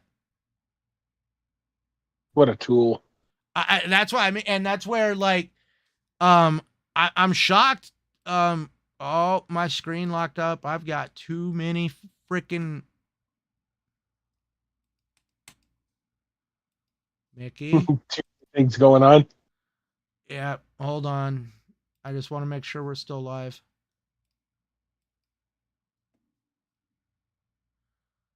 I can't even get back to it. What is going on? Sorry, everybody. I don't know if you saw that pop up. We definitely have something going on in the background. Jeez, how many... Dude, I freaking hate it. Okay. I probably got to fix that. But, all right. It says we're still live. Sorry about that, people. We're over here having some... technical difficulties. I know. It's like, it shows we're still live, at least. We'll just leave it at that. But yeah, definitely something happened. Something's like eating my freaking... Oh, I just got black screened now. Oh, shoot. Something's running a process in the background. Phil's got to add another gerbil to his base. Actually, hold on. Let me put some water in the water bottle. There we go. Breaking computers. I know, dude. It's like, it's acting like I just opened all my freaking notes. It's like, oh, well, blah, blah, blah. I'm like, all right. Yep, we're having some stuff going on in the background. But, all right.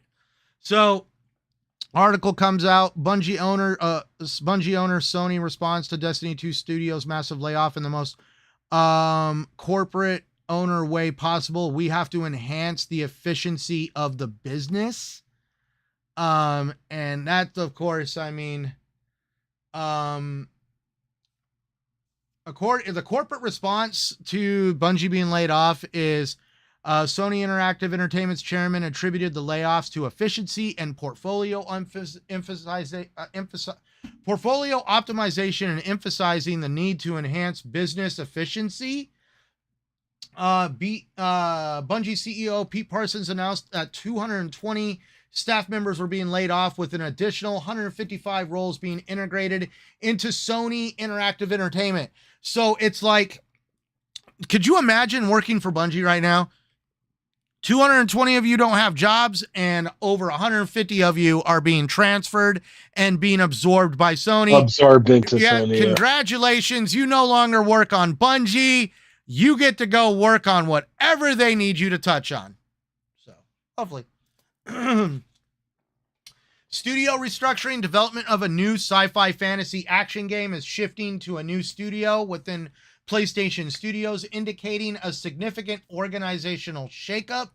Some Bungie employees found out about their layoffs through public announcements, highlighting poor internal communication during the process.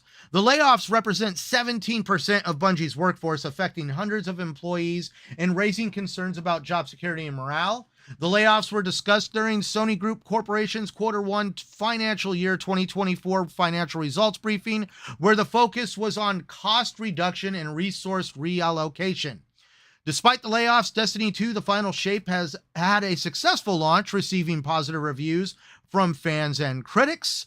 The game community and industry observers had criticized Sony's corporate approach to the layoffs, considering it's impersonal and focused solely on financial metrics.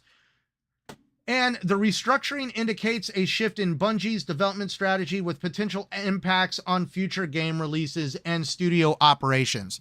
So at this point, yeah, everybody, they wanted, I think it's ironic when Bungie came out and said, yeah, we're being bought by Sony. Everything's going to be remaining multi-plat. Destiny's going to remain multi-plat, blah, blah, blah.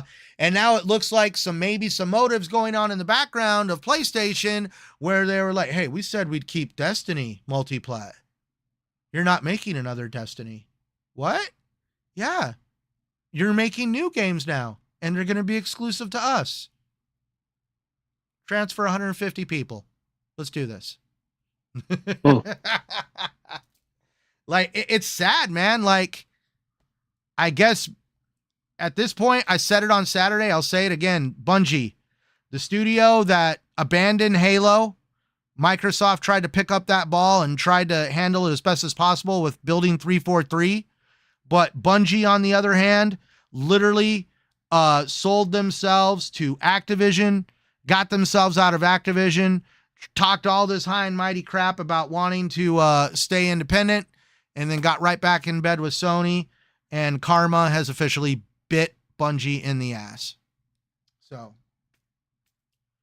I was happy when I heard Microsoft opened a new studio to work on AA games. I heard Bones 32. Yeah, I heard that somehow, like, Microsoft, like through Bethesda or somebody, was just opened another studio. So yeah, Microsoft is growing where PlayStation is shrinking their studios anyways. I mean, I know Xbox has their closures too. I'm not going to say Xbox is free and clear of that, but you know, it's kind of funny how bad news follows Xbox around, but we all don't want to talk about Sony doing some of the same stuff, or even maybe even worse stuff, which kind of gives the hint into the Xbox tax, which will bring us to our last subject before we get out of here. Once again, the Xbox tax becomes a focus of attention because why? All last week, we got everybody harping and lambasting Xbox that hardware sales are down. Me and Mickey have touched on this a little bit tonight. And at least I've given my opinion on Xbox is in this for the long game, on potentially focusing on getting attention on the ecosystem right now, which is why subscriptions and services are up for Xbox while hardware is down. But at least Xbox has a plan to get people's attention on the ecosystem through services and subscriptions. And hopefully that translates into increased hardware sales later on in life. But of course, nobody can see the bigger picture. They just want to see Xbox as a failing platform, and they want their good old buddy and messiah PlayStation to have no competition for whatever asinine reason. But what's ironic about this whole conversation is, again, Xbox all last week was lambasted for down hardware sales, but the Xbox tax, once again, Here we go. PlayStation released a statement, I believe, today, and that's the hilarious part about this statement. About their financials. Yep, Sony's quarter 1 financial 2024 financial results, the one where they talked about cost-cutting stuff and financial responsibility, which led to layoffs at Bungie. In this financial results, guess what? Here we go. Decline in hardware sales. Hardware revenue fell by 21%. PS5 unit sales dropped to 2.4 million this quarter, a 27% decrease from the 3.3 million it sold in the same quarter last year. Oh my God. Microsoft was in the 40s. PlayStation obviously didn't have as big of a drop, but guess what, people? They're apparently, nobody wants an Xbox, and apparently less people want PlayStations 2 now too. Why? I don't know. Could be that thing, inflation, people worried about their pocketbooks. Basically PlayStation is not immune to what Xbox is going through. But the one thing I do laugh about is services and subscriptions are up, at least at Xbox. If I go back to notes that were, Mickey, do you remember what it was?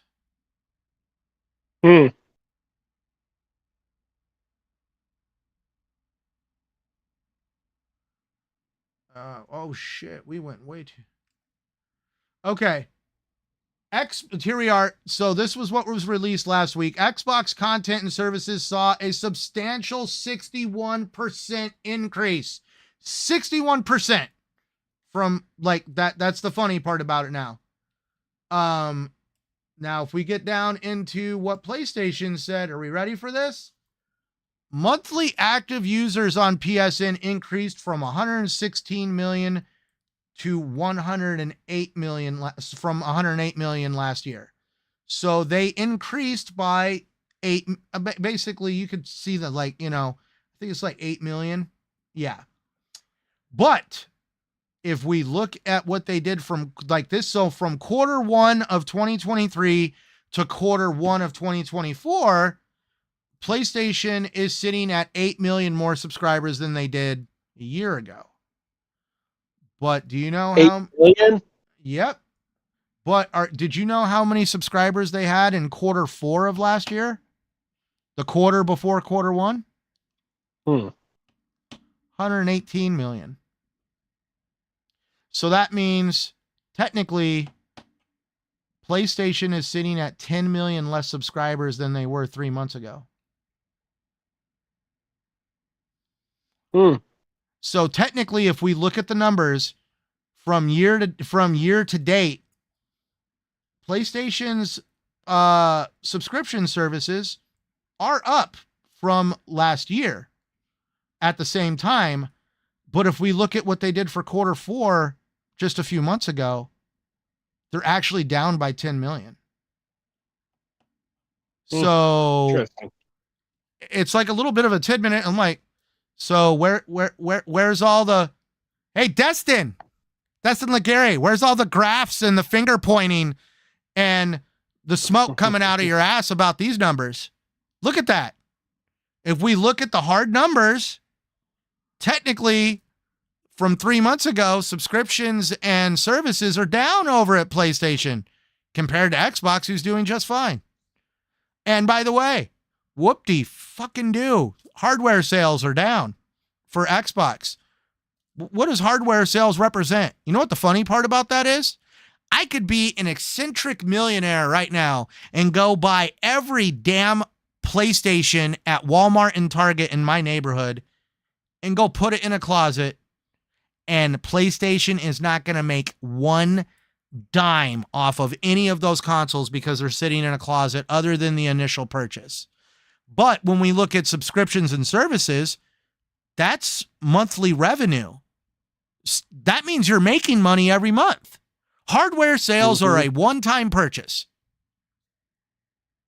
I'm just wanting to say, and that's where I just definitely want to say, that there is some stuff going on. And that's where I just don't like, we definitely the whole conversation. So yeah, let's get to this conversation. Craig T, doesn't Sony bunch their music subscription with its subscription increased?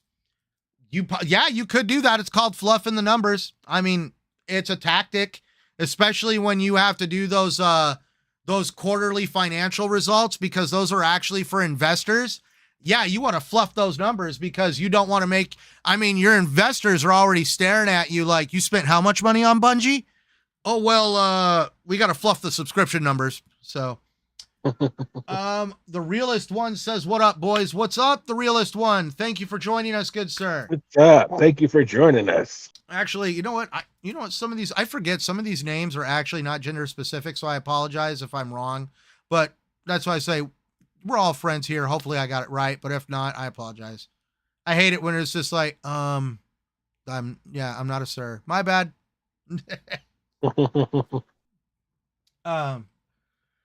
So that's where, I just think it's interesting because we're seeing the Xbox tax once again, where Xbox releases a statement that hardware sales are down, and everybody and their grandmother that knew how to put up a YouTube video hit the ground running on that shit. And then, of course, here we are, PlayStation, once again, same situation. And you can even question their subscriptions based on a 3-month window instead of a 12-month window. Yeah, buddy. I mean, that's where I kind of like laugh at some of these guys that are too busy trying to tell me about Xbox not needing to get involved in making next generation hardware, and nobody wants it and they have no games, blah, blah, blah. And it's like, yo, tell me you don't know what you're talking about without telling me you don't know what you're talking about. Because guess what? There is emerging businesses out there right now that would be happy as hell to sell $35 million units of whatever the hell it is they're making. Just saying. That's fair. Like, imagine the person that sits around on Etsy and sells tumblers that they've glued glitter onto. Now imagine, like, I make $5 a tumbler, and all I do is put glitter on them, and I make $5 a tumbler, and all of a sudden you sell 35 million of these tumblers, times that by 5, how much money you got? Mm-hmm. My God. A lot of money. So, at any rate, there we go. That's the banter. That's the whole thing. Mickey, do you want to put anything on tonight? I feel like I kind of like hogged the microphone tonight. Like, no. Mickey can't talk. No. No, I want you to. No, come on. Tell me your opinions. On what? Anything. I'm good. I already gave my opinions towards everything that we talked about. So, all right. I'm good to go. I'm good. So, at least there we are. I appreciate you, Mickey, being here all the time, just chatting with me, listening to me ramble on. I know sometimes I can get like very long-winded on the microphone. I thank every one of you that takes the time out of your day, night, wherever you may be in the world, and listening to me here on my channel, and also those that come check it out on the replay. We thank everybody for also taking the time that joined us in the chat and giving us their 2 cents and opinions. We try to I really try my best to keep up with it and really kind of bring everybody I can into the conversation. So definitely, well, Mickey, do you want anybody to do you want to tell anybody where to find us or where to find you, or, like you can find me in Skyrim, blah, blah, blah. Well, you can find me online. I'm Psychosemantic. If we're ever on, you're more than welcome to come join our party, because that's usually what we do is we play at night. We have a party open, so if you want to come hang out or just talk or whatever, then yeah, you're more than welcome to. Exactly. You can join us on Xbox. We have not had an incident yet that's ever caused us to want to lock a party to keep people out. And if you really want to hear some interesting things sometimes, it'd probably be good to come to the party. Very interesting things, very funny things, and sometimes these guys talk sports, which makes you like. Oh, thank you, Porky. Thank you for having a podcast on my off days. Always look forward to it. Hey, thank you. It's not on my off days. The funny part is it's like going on 11 o'clock at night here. So after this, it's basically get ready for tomorrow, play a little bit of video games, and wake up and go back to work. True that. Right? Man. So, thank you, everybody. Obviously, I'm Centurion1307, a.k.a. Phil. We appreciate every single one of you being here. Be sure to join us every Wednesday night right here on the Crazy and Casual podcast. And you can always find me at Centurion1307 right here on YouTube, obviously. But you can also find me on Instagram, Twitter. I even think I'm running around on TikTok there, but I don't do too much on TikTok other than watch cat videos. But definitely, thank you, everybody. As always, like we always say, just play what you want, wherever you want, no matter what anybody says. Don't let anybody dictate to you what you should enjoy and what you shouldn't enjoy. And it doesn't matter if they're on your favorite gaming media news. Make your own decision. Like, dude, be a critical thinker, make your own decisions, and don't let someone dictate to you how you should feel, act, or think. And we look forward to near 7 a.m. where we live. Damn, oh man, 7 a.m. Ooh wee. Okay, so 8 hours difference. We're in the UK, somewhere in that area. I'm getting good at time zones. Holy Mickey, this guy's in tomorrow. Great Scots, he's time traveling. I'm playing. But all right. Thank you, everybody. We'll see you next Wednesday. And thank you again for being here. Have a wonderful week. Stay safe. Enjoy gaming.